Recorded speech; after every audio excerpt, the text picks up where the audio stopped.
Hey guys, Foxdrop here with another game commentary. This is a spectator game, a game that I'm viewing back, a game that I just played, and this is a Lee Sin game.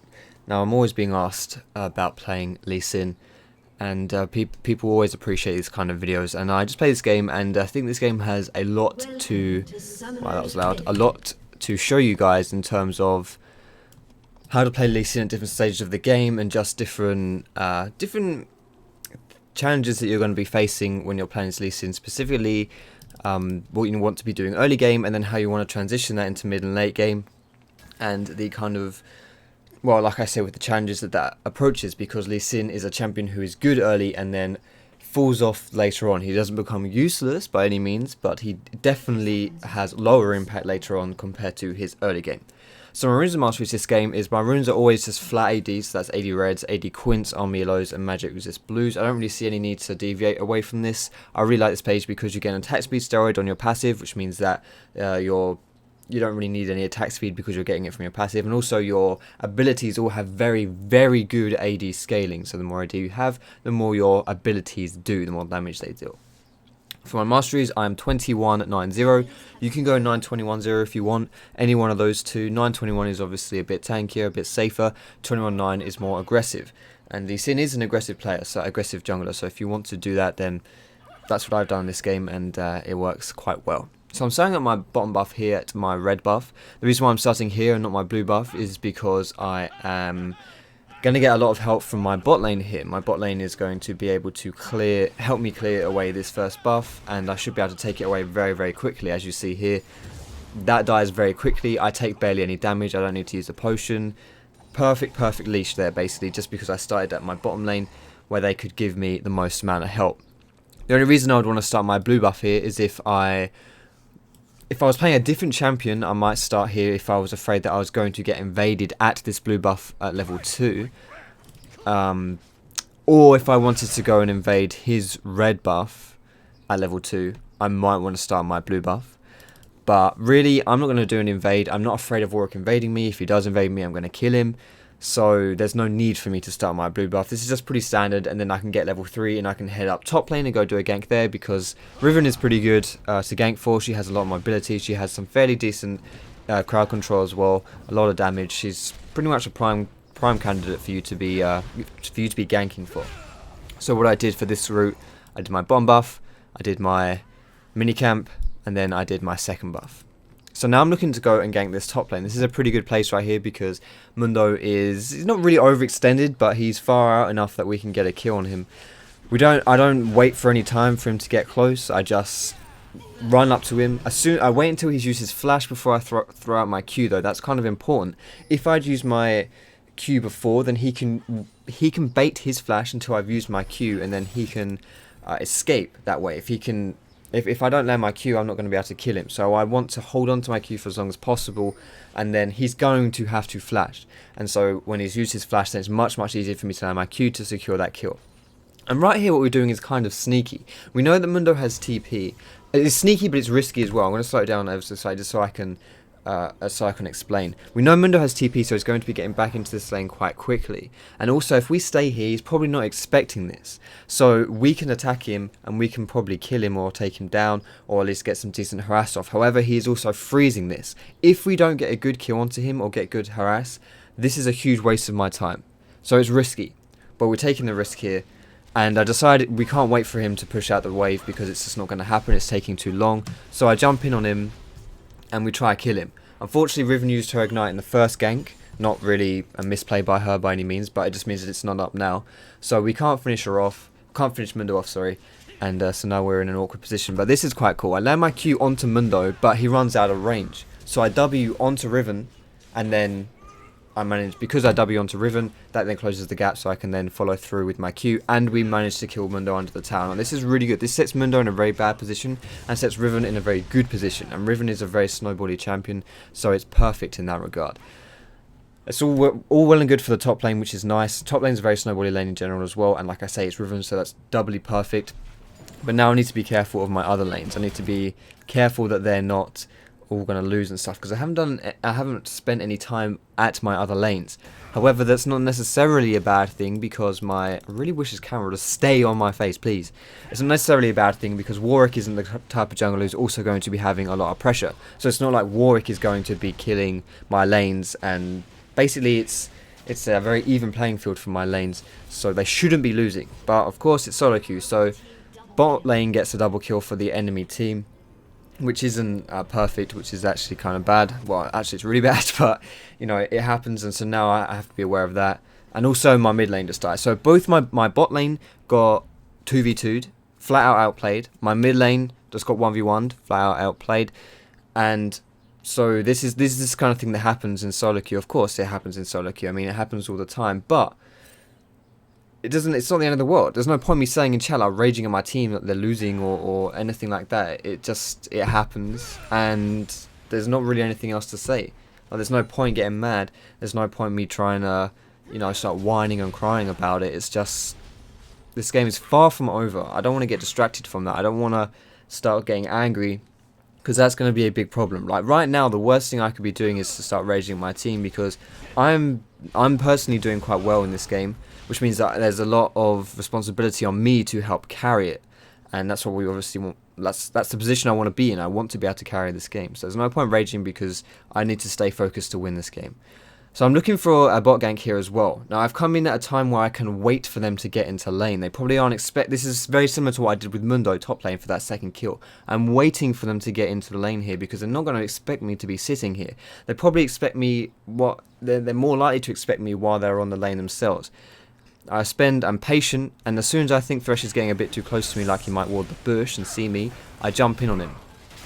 Because Braum's passive is so ridiculously broken, we managed to chain a lot of CC onto that Thresh. We kill him, and then we can, with a good TP in from Twisted Fate, we managed to pick up another kill. And this is perfect, because not only does this mean that Lucian and Thresh are going to lose all this CS, which is huge, it also means, because we went 2 for 0 here, there's 4 people for us to take away a dragon fairly early on into the game. 7 minutes is relatively early to be taking a dragon, so we can take this dragon away. Then we'll have it timed for the next dragon, and that's just this play right here was very, very good for us. So that's what we wanted to have happen. I land a Q onto this Cassandra here as well. Now this is slightly risky, because she could ult me and ignite me, and I stand a risk of dying, but she doesn't, which is good. And then my team follows up, and we managed to pick up the kill. But I want to slow this down ever so slightly and just show you how this kill happens. So I hit her with a Q, which is fairly, you know, nothing to analyze there. I follow it through. But this is the important part. My team obviously follows in, but right here, I kick her as her E is going through. What that means is that she can't then trigger her E, because while she's being kicked, she's being CC'd. And when she's CC'd, she can't follow her E, so she's not going to get away from us. So I use my kick, even if it's quite early, and it might look like a bad idea, because it means that you know, she's going to get away. I'm kicking her away from my team. It doesn't matter, because I know that we can have the burst to take her down, and it means that she's not going to be able to use her E, so she's not going to escape. I also walk over a pink ward here. I remember during the game, Corki just got caught out there. That was a bit of a tongue twister. So I didn't want to stand here and you know, take the pink ward down, because I might not be able to take it in time. I didn't want to risk it, so I'm just going to leave it. Take my red buff, because I know that Warwick knows I'm on low health.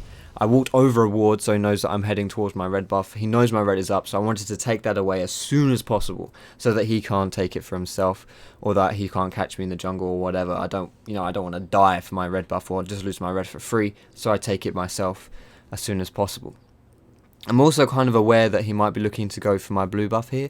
Probably not, but he could do. So I want to be on point taking this one away, but I don't want to take it myself. I want to give it over to Twisted Fate. It's very good on Twisted Fate. It's decent on me, but it's better on him. So I want him to take it. I want him to have it. So I'm just going to ward up and then soak a tiny bit of XP from the mid lane, and then go over to this blue and help him take that away. For my item build, this is very standard, very standard early game item build for Lee Sin. Always rush Spirit of the Old Lizard. I go for my first 3 items are usually Spirit of the Old Lizard, tier 1 boots, Sight Stone, and then I'll upgrade my tier 2 boots. Sometimes I do, sometimes I don't upgrade my tier 2 boots. It depends. like early on anyway. It depends how the game's going, but this game I'm probably going to do that just for the Merc Treads for the CC against Lissandra, and for the anti-magic damage versus Mundo, Warwick, and Lissandra as well, of course. So right here I'm looking to do a tiny bit of counter jungling, but it is quite risky. I think Lissandra can jump onto me quite nicely, and Warwick is... he's pretty weak, but at the same time it's not really something I want to get involved in. Basically I'm vulnerable to be getting caught out, so I need to be wary of that. I managed to jump into the Lissandra, kill her with the burning damage from my Elder Lizard and my red buff, and then we go in on Warwick, but Warwick manages to get away. But still, I don't have anything to fear right here, so I can just stand here killing the minions, and then TF ports in and he kills Warwick as well. So I'm snowballing this game quite nicely. I've had a lot of early game impact, I'm getting a lot of kills, and this is good. This is what you want to be doing on Lee Sin. I'm always looking for opportunities to be going in and to be taking people down, to be fighting them. Right here I'm just counter jungling Warwick as well, because I don't really want to go bot lane here because I'm not healthy and I don't have my ultimate. I can't really have that much impact. I'm a very low impact right now. But my bot lane is fighting, and again they're getting 2v2'd, which is very, like, this can't be happening when we've gotten them killed. What the? Come on, camera. When we've gotten bloody, this camera sucks, I swear. You can't be dying 2v2 once you've been getting kills from ganks. Like, we've been giving our bot lane a lot of help, but they're still losing, which is not ideal. But like I said before, no point raging. It's not the end of the world. All that kind of stuff. So I'm trying to take away this solution here, but I'm getting CC'd pretty heavily. It's a horrible situation, and it's ugly. I waste my flash trying to chase him, but I managed to catch up to him, and I get the shutdown on him as well. I placed my Q over this wall here. When he jumped over the wall, I placed my Q this way. The reason why I did that is because if he was going to run this way, this is the only way he would survive. If he ran upwards here, I was going to be able to chase him, follow him, and kill him like I did. But if he ran this way, he would be able to go under the tower and he would survive. So I wanted to put my Q that way, because then that was really the only way where he was at threat from surviving. So I wanted to do that. And again, I walked over this pink ward, but I don't want to stomp it because I don't know where Lissandra is. I don't know where Warwick is. I don't want to get caught out for it. So again, it's not worth it. I remember actually saying in game, I was like, yeah, this place is pinked. I'm not going to take it now, but we should take it. I just letting the team know that it's pinked so that we can take it later on. Ideally, I should really... Maybe I could have got away with stomp. Both those times when I decided not to stomp it, in hindsight, I probably could have stomped the ward. But it's not... I didn't really want to risk it, considering I also have quite a big bounty on me right now as well. So my next items, like I say, I went for a Sightstone and a Merc Treads. This means that I shouldn't be so CC'd hard by this Lissandra. It puts me in a good place. And right now I'm just looking for plays to be making. I want to make sure I'm using my Sightstone correctly for the vision, not just for making plays. But it's mostly for synergy with my W, so that I can jump towards, escape, or be aggressive that way. It's a very playmaking item. I need to stomp, like, right here, I need to stomp this pink ward, but for some reason I'm just not doing it. It's really quite dumb by me to not do that, and it's a mistake. I definitely should be doing it. But again, we pretty much do a mock-up of exactly the same play we made before when TF ganked bot, except this time TF really engaged the gank and I followed up, as opposed to last time when I engaged the gank and then TF followed up. So that's good. You want to be synergy with the jungler and the mid laner when they have either a TP or like TF's ultimate is very important. And right here, this is a mistake by Lissandra because it's just too ballsy. She's hoping to go in and be able to do some things with her jungler, but she goes in too early and she doesn't. There's too much CC for her to do anything. So right here we know Dragon is up again, but I'm just going to put a deep ward in it so we can see if putting this deep ward down is quite important before we start Dragon, so we have vision on when the bot lane comes and rotates down, which is going to be is vital information for the fight we might be having. I don't want to really do this Dragon right now though. I don't want to be doing drag because we're going to take too much damage. I want to fight this instead. I'm actually going to rewind this because I kind of want to break down how this how this Dragon play happens, because the way that Dragon plays go down is oftentimes early game they can really be quite decisive they really set the tone for the game. If you muck it up, then you're going to be in a bad spot. If you do it well, then that's all dandy. So right now I don't really want to be tanking this dragon. We don't want to be rushing it down because firstly, it's it's a 50-50 smite still. It's not technically a 50-50 smite still because my smite does do more damage than Warwick's and I can combo my Q, but really you don't want to risk it. There's just no point risking it. Lee Sin, I should get this, but there's no point. There's no like shoulds about it. There's no point relying on those shoulds. Just do safe. Don't risk it. So I want to fight this guy. If we're tanking dragon, we're gonna get like poked down and chunked down as well, and it's not gonna be good. So we want to disengage and fight as soon as we can. So I just jump onto Warwick and try to get as much damage off onto him as possible. As soon as he uses his ult onto TF, I want to kick him away from TF. Now I did use my ult a bit late here, but whatever. I'd at least save him just from the range at least, or the ult to nuke him down as well. But right here as well, I'm not focusing onto Thresh. Even though Thresh is my closest target, I'm going onto this Lucian here because Lucian is a priority. I don't care about Thresh. Thresh is the support. Thresh isn't gonna like 1v4 us. So I leave Thresh and I go onto Lucian because Lucian is a priority target. And so we managed to mop up this fight 3-0 perfectly, and now we can take the dragon away as well.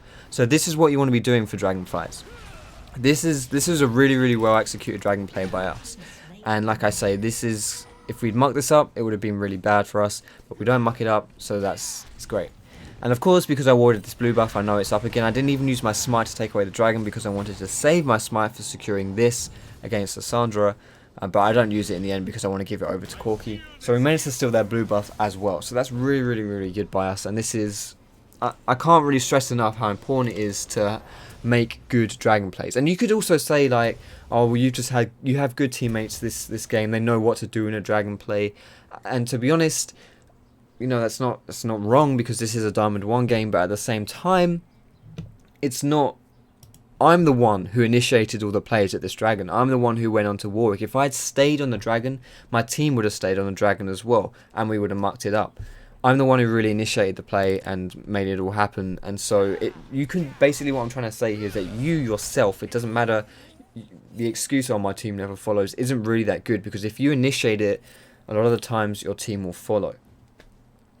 So right here, the item that I built now is a Brutalizer. The reason why I've gone Brutalizer is I want to be majority tanky this game, just because my team has Riven as a top laner, who is not a tanky top laner. She's a high damage top laner. TF is high damage, Corki is high damage.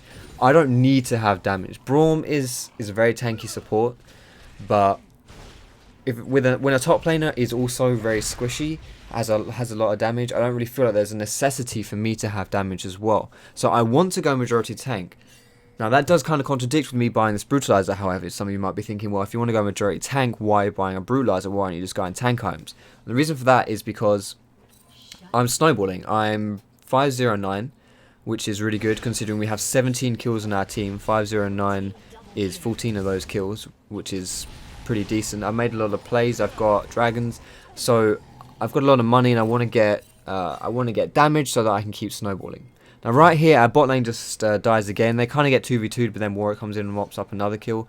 And this is kind of risky for us because it's 2v4 here, because Lissandra is also coming down as well. But they are kind of low on health, and they probably don't have their ultis either because they just killed bot. So I see here that Lucian gets caught out as TF engages, and so we can go in on this and get the free kill there. I want to keep fighting, but I know Lissandra's on the way, so I need to be kind of careful. I waste my flash here as well, actually. But then I kick Lissandra into TF, and this is the mistake that I make. That kick wasn't very good to start with. I wanted to kick Warwick into TF, but I failed because Warwick used his flash. So I ended up kicking Lissandra. And then I fired my Q at her, which was good. Like it was actually a pretty good play if I'd followed my Q. But what I did is I didn't follow my Q because I was scared that I would die, and because I got such a huge bounty, I didn't want to risk it. So I kick Lissandra into TF, and then I don't follow through with my Q. To be fair, TF does do a lot of damage, which I don't expect. But if I'd followed Lissandra through that Q, that probably would have been a perfect play. But I was just too passive, I was too tentative, I was too afraid, so I don't follow the Q and end up basically just killing this TF, which is a very bad play by me, and shouldn't happen. But still, people make mistakes, it happens, whatever, there's no point focusing on that. Now it happened, and now it's just something which I need to think about for the future to not make that same mistake, to recognise when I can really be going aggressive and to be getting some kills. Now this siege right here is risky because I know that people are going to be coming back from respawning. So we don't want to be staying around for too long. However, we can maybe get some things done here. It's going to be risky, and Corki just gets, like, this Corki gets caught a lot this game, you'll see, by Thresh. But I'm standing here on this side of the wall so that Braum can jump to me and survive. However, it's that annoying, it's like a semi-bug, because it's kind of a bug, but apparently it's like a feature as well, but where he jumps over the wall but doesn't actually get over the wall. So that's a real shame. But then this is another mistake that I make here.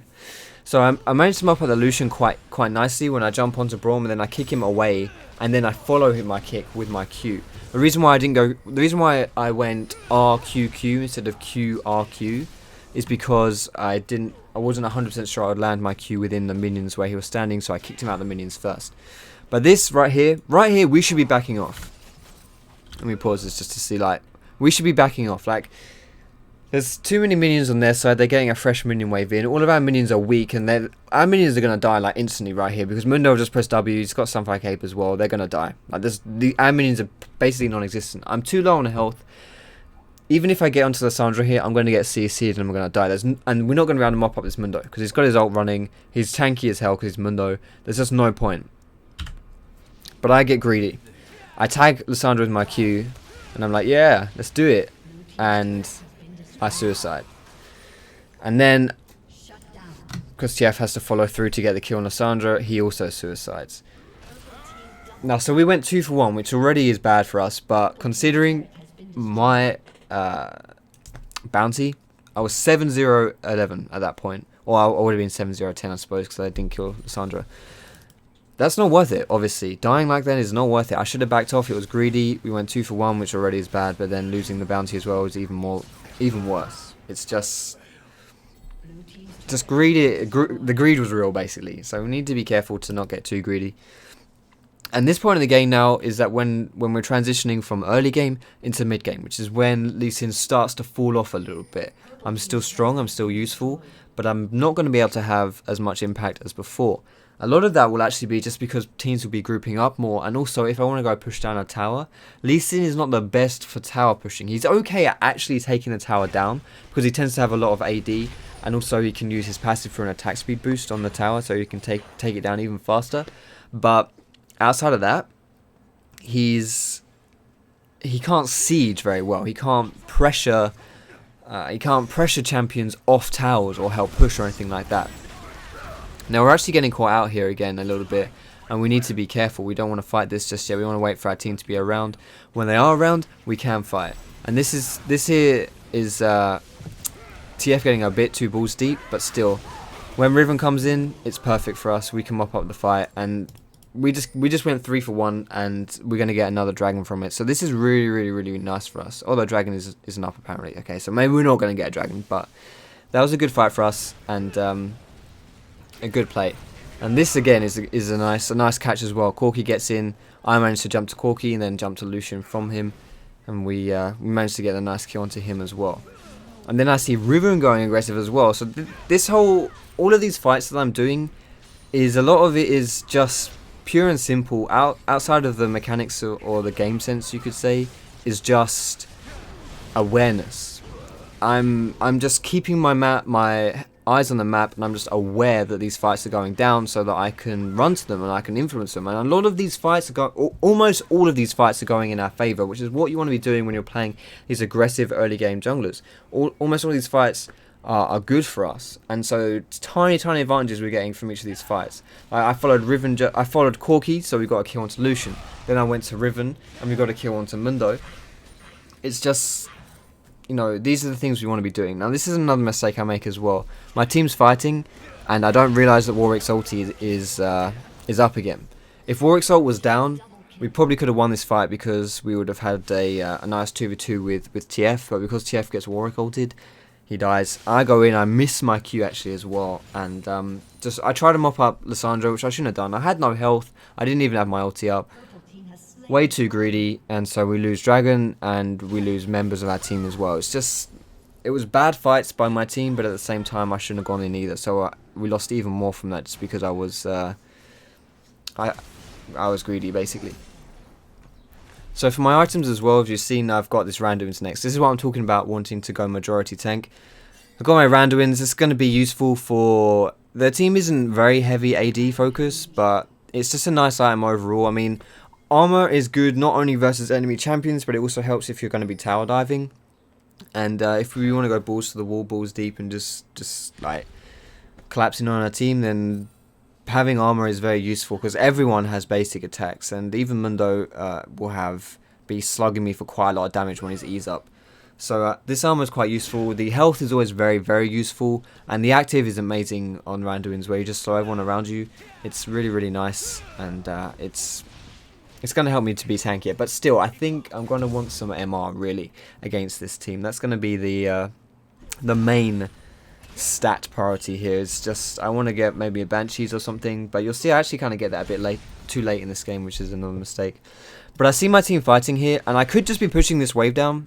I could be pushing and farming, but I know my team's fighting, and I know Mundo is most likely rotating from this top lane over to this fight here in mid. So I want to follow him so I can help. I jump in on Mundo, but this guy is so tanky, it's really, really hard for us to get onto him. As soon as I see Warwick ulting my Corki, I ulti Warwick and kick him off of Corki so Corki can keep fighting. And then I focus onto Warwick, because despite Warwick being kind of strong, he's also pretty squishy as well. So I know he's the easiest target for us to take down, so I want to take him down. We do get him, and so far we've only lost one person. Now we are kind of low, so if we stay for too long we could get in trouble, but there's no real objectives for us to lose here either. It's not like Dragon's up. Don't really think they're going to be able to get a tower push either. So we're not really risking too much here. Now because I went and did this Wraith Camp here, I've got a little bit of heal as well. I've got heal because of my Spirit of the Old Lizard, and my Smite and my Iron Will with my Smite, which is Spell Vamp.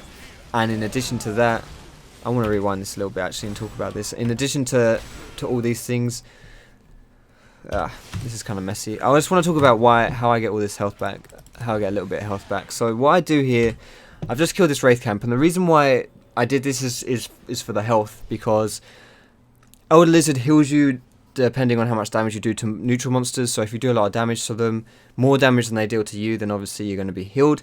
In addition to that, if you double tap your W, then you get Iron Will, which gives you Spell Vamp, which means that all of your spells will heal you. In addition to that, it'll be your Smite will heal you as well. And then once the big creature dies, it gives you a little bit of health as well, just because that's what the jungle does. So I get healed from this. Not as much heal as if I'd built some lifesteal, but it's still some decent heal so that I can stay around in case I need to do something. But right here we're way far away from this fight. We're all really low at the tower, and Riven goes in to fight this. Now this is very aggressive by Riven, and you know, if you jump into 4 people, then you're probably going to trade 1 for 1 at the best, and then you're going to have to run away. And she trades and she dies, and you can't really expect much else when you go balls deep like that. But again, Corgi gets caught by this Thresh Hook. This Corgi is a huge magnet for Thresh Hooks this game. It happened loads in the laning phase. It's happened loads in these small fights, and it happens more in the future as well. But now with this, the cool thing about having this Warwick eyes on our head means that we know that Warwick's chasing us. And if Warwick's chasing us, then we know we need to run away. So I managed to get away here as well. Me and Brom just want to defend this bottom tower. Lissandra is frag hunting us really, really hard here. And I know she's got a Zonya, so not only am I going to do less damage to her because she's got the armor, but also she's probably baiting something. She's probably going to have her ult up as well, so we need to be kind of careful.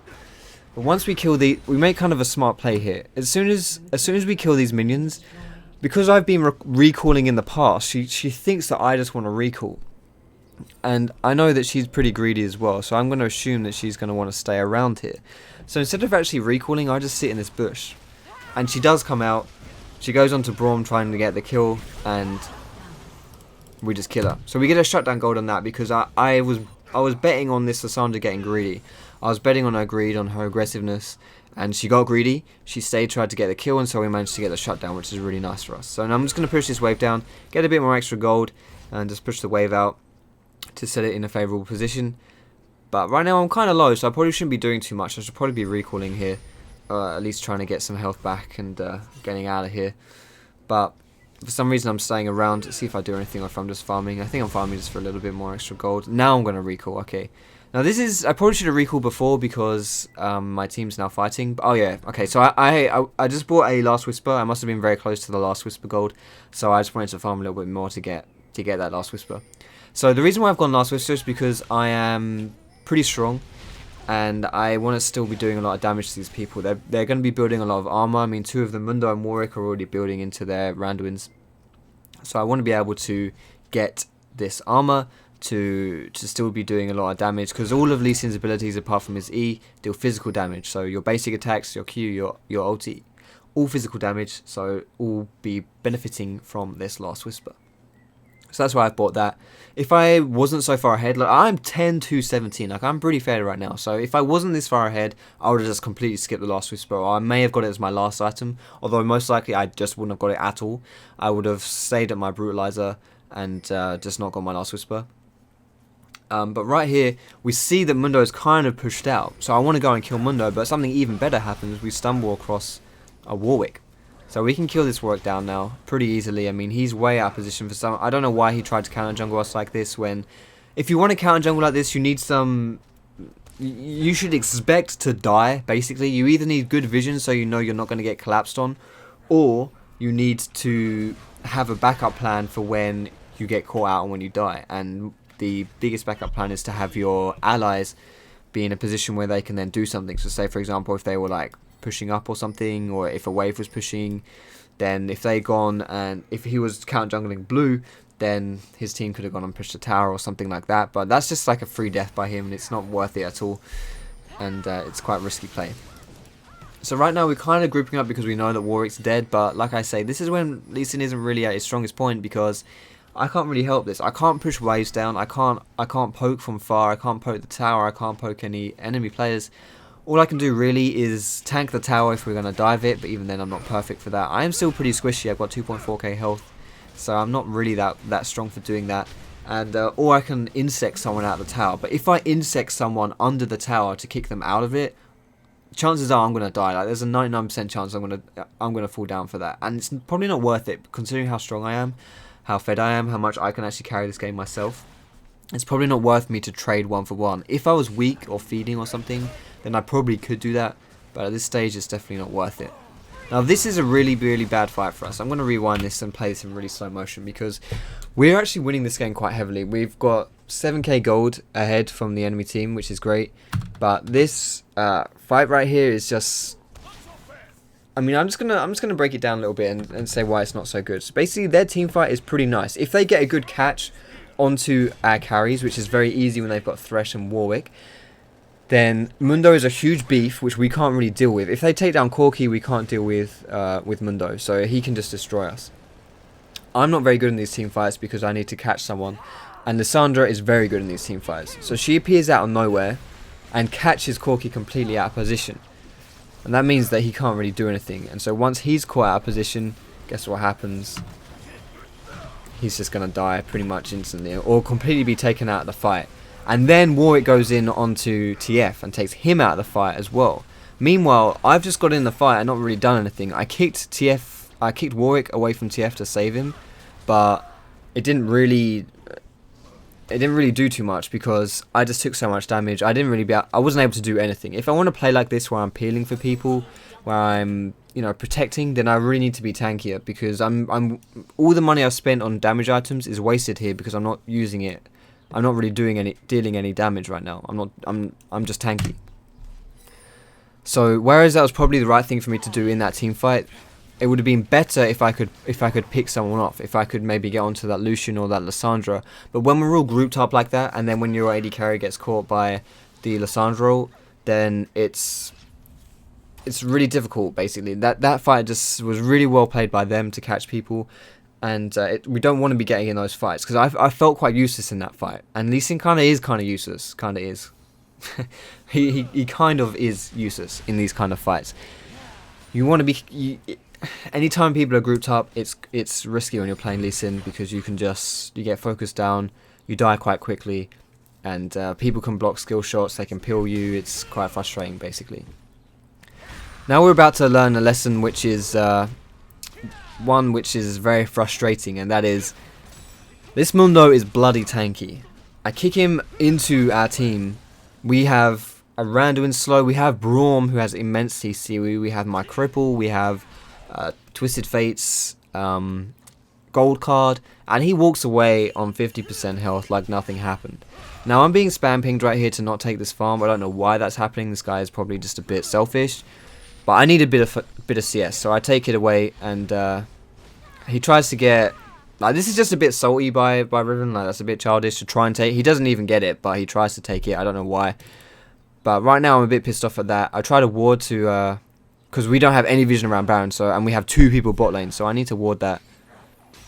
But of course, by trying to ward into the Fog of War, I get caught with my pants down, completely out of position, and so I die for free here, which is really, really bad. Now, you never want to be in a position where you have no vision on Baron, and that was just my mistake to face check. But if your team isn't close, then you kind of have to do these things. Now right here, this Braum and Corgi should definitely be chasing this fight here. The reason for that is because I'm dead, so the enemy team wants to try and fight this Baron. They want to try and take this Baron. We knew we had vision on 2 people doing Baron, so they should have chased in onto that Lissandra and Mundo. That was their best chance to make a play, and now it's just a bit iffy. But they also try to fight here with just 2 people. Like, again, this is a mistake from the enemy team, is that they split basically. Some of them tried to do Baron, some of them tried to pick people off, and in the end it didn't really do anything. I mean, there's nothing that Braum and Corgi could have done if they'd all stuck together and tried to do that Baron as a team. But at the end of the day, they pick up the Baron, and they don't really screw themselves over that much. So that really all started because I got caught here. Like, even if I'm 10, 3, and 19, which is an immense heavy carry score, I get caught out because we don't have any vision around Baron, and I have to try and compensate for that. And you know, I can't complain. Like, it's my mistake. I should have probably known that there were going to be people around there, or you know, I got caught by Thresh Hook as well. Maybe I could have, you know, queued over to here and then W'd over the wall or something. You know, it was just, I can't blame if I were to lose this game, that was a huge mistake. That's probably the biggest mistake that any of our players have made, was what I made there. Even though I'm doing really well and I'm carrying this game, I made that mistake. I can't complain. If I were to lose this game, I could then say, well, you know, I need to not do these things in the future. It's all about trying to not play the victim card on yourself. It's trying to recognize your own mistakes, basically, and just say, yeah, I played well, that's good, I need to do more of these things, but also I need to do less of these things. And getting caught out like that is not good. And a way to be avoiding that as well, aside from just not, you know, being able to avoid the Thresh Hook, is know when your wards are going down so that you can replace them, so that basically you're not in a situation. It's better to have wards overlapping and on that Baron than having wards go out, so then you have to face check blind to try and get that vision. But anyway, so now we just had this skirmish fighting down bot for a while. Nothing too interesting has happened, but now we've got a nice fight here. I see that we've got a nice opportunity to go in, so I'm just going in. I'm just running at them. I'm trying to queue Thresh, but there's too many minions. That's not really an insect play, but whatever. I ward behind him and I kick him into my team just to make sure he doesn't flash away or anything like that. And then this TF's trying to chase Mundo, bless him. He's got a Morellonomicon, so he's cutting his healing in half, but still, that Mundo is one tanky mofo, and he takes a while to go down, and eventually Corki manages to pick him up. But right now we just caught, when you catch people out of position, you always want to try and take advantage of that. If you've got people dead, there's no, like right here, there's no point us going to go farm, I don't know, wolves, for example, because we want to try and take advantage of this. Now, I know TF is going to go farm this huge minion wave, so whatever, he can go do that. But if you've got enemies dead, try and make something happen from that. You always want to try and do something. You don't want to just not do anything, basically. That is the worst thing you can do, is do nothing. So we push up mid lane because they've got people dead. Riven pushes up bot lane and manages to kill Lucian because, of course, Riven just absolutely destroys people like Lucian. And then we manage to kill Warwick as well because he gets aggressive and tries to defend the tower. So we managed to get that tower and a few kills here, which is good. Like I say all the time, if you've got an advantage, try to push it, try to do something from it. Now, this is a really, really good zone use by Lissandra because it means that she blocks my Q and that I can't finish her off, and then she manages to kill Braum. I could have potentially done something here. Unfortunately, my ulti is on cooldown. I could have potentially managed to kill that Lissandra, but it would it would have been extremely risky, and I may have died to the tower. But right now, I know that this Mundo is alive. We've got pretty good vision on this, but I also know that I've got my Sightstone, and I'm not really in any threat. But I also know, in addition to this, that dragons just spawned. So I want to chuck a ward over here, but this is actually a pretty bad ward. I wanted to chuck a ward so that I would see people around here and not just chuck it in the dragon pit. But what this means is that I can't see dragon, so I have to put another ward down, which means that he knows I'm here. However, as we'll see, that doesn't really matter too much because Warwick's got his blood scent.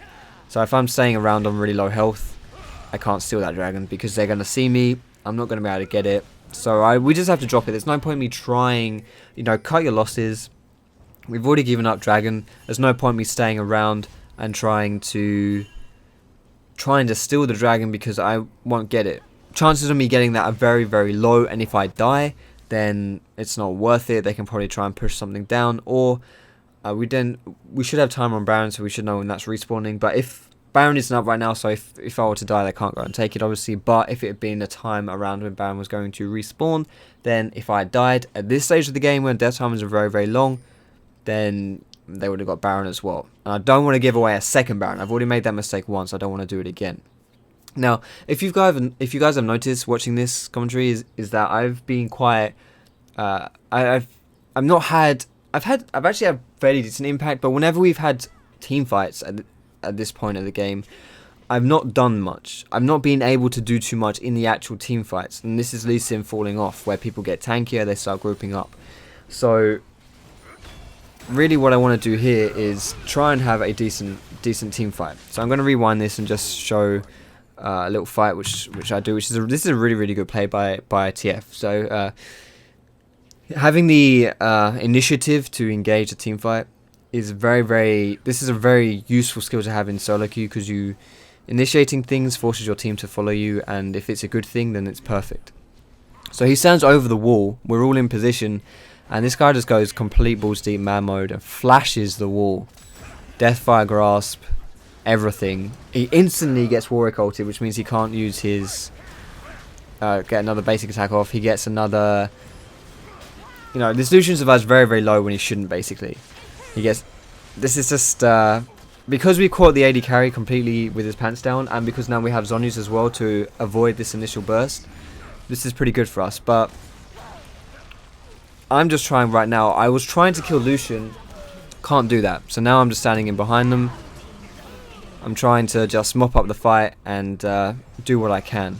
I didn't really have any impact this fight because I don't need to have any impact this fight. The cool thing which happened, this is just like a huge clusterfuck, this fight. The really, really good engage by ATF, and then just whatever happened else was just, everyone just spamming their abilities in that small area. But I'm still chasing this here. There's no real point me chasing Mundo because I can't kill him. I mean, he's Mundo. But I use my Iron Wheel here to get the spell vamp from my smite, and so that heals me for like 250 health, which is huge. So I'm actually I was deceptively tanky there. I thought I was quite low when I wasn't, because I can smite the minion wave. And then Corki gets in and he manages to pick up Thresh as well. So we get an extra kill, and now we can take down the inhib. But we don't want to overstay here. There's no point in us overstaying. There's nothing else for us to achieve by staying in that mid lane. We've gotten everything we can get. Now we should just run away and not risk anything, basically. Riven Respawn is recalling in a really, really bad spot here. I'm not quite sure why you would recall there, but I stay around just to maybe distract this Mundo. But I jump away. Mundo can't chase me because I'm Lee Sin. I've also got his Banshees, so he'd have to hit me with 2 cleavers before he could chase me down. So that's all good. We managed to get away. And now we want to recall because his Baron is respawning very, very soon. I want to recall and get some pots. I actually sell my Elder Lizard here because I'm fully built here, basically. This is like my full build. I'm pretty much my full build. And I sell my Elder Lizard to buy a Ravenous Hydra because that's more damage overall. It's a better item than my Elder Lizard for this stage of the game. But now Baron has respawned, and this is the last team fight of the game. And I just want to. This is pretty much what you want to do on Lee Sin in team fights. You want to be catching people out of position and making favourable fights for your own team. So what actually happens? I should rewind it so you can see what happens here. Is that people kind of get caught. Oh, what's going on? No, I may have rewound this a bit too much, or is the replay bugged? Uh-oh. Okay, the replay bugged for a bit then. So, this is when Mundo chases us, blah blah blah, get away, go to spawn, buy my Hydra. Okay, so what's happening here is that they know Baron's up, so they want to try and take this away as quick as possible, so they start it. Warwick takes this away very quickly, and so does Mundo. Riven gets in quite close and gets Warwick ulted, but she's baiting a sash, so she uses her sash, or Mercurial Scimitar. TF uses his Zhonya's, and what I'm doing here on the side, I jump in onto Lucian, and I pretty much just insect him into the fight here. So this means that everyone now is really grouped up, so it means that we can then just focus on the team fight. It means that once I've dealt with this Lucian, I can then deal with the rest of the team. It means that they're not split, so that we can, considering we're winning this team fight, kicking the enemy AD carry towards my team is very good, because it means that the enemy carry will die, and then after he's died, we can then focus, like we're doing here, on the rest of the team. If I'd say kicked Lucian over here or something, then Korkimi would have easily been able to kill him, but then we would be over here, and we'd be further away from our team to follow up that fight. So that was just a good fight, and that's basically, like, it's taken us 40 minutes to show you what you can do on Lee Sin in a team fight. This is pretty much the most impact you can have in a team fight later on in the game, is to kick vulnerable targets into vulnerable positions, or positions that make them even more vulnerable, to kick them out of safety basically. And like that fight there, where I kick him away from or into where the cavalry is sitting, perfect. Like that's kind of what the biggest thing you can be doing on Lee Sin. Now, I hope you enjoyed this video, guys, this commentary of Lee Sin. There were a few mistakes in here, so I hope you could pick up from my mistakes, how to play well early game, and then kind of transition that into the mid and late game, and lots of small skirmishes, and from that last example as well. From a lot of examples, actually, how not to team fight on Lee Sin, or to the team fights to avoid when you're playing Lee Sin, at least, those grouped team fights, and then that last example of a good way to be, an opportunistic way to be fighting those team fights. But yeah, so, like I said, I hope you enjoyed the video, guys. If you did, feel free to give it a thumbs up. You can subscribe to me for more educational League content with a bit of entertaining stuff on the side as well. And you can find me on Facebook, you can find me on Twitter as well, and you can catch my stream on Twitch as well too. But thanks very much for watching, guys, and I will see you in my next video.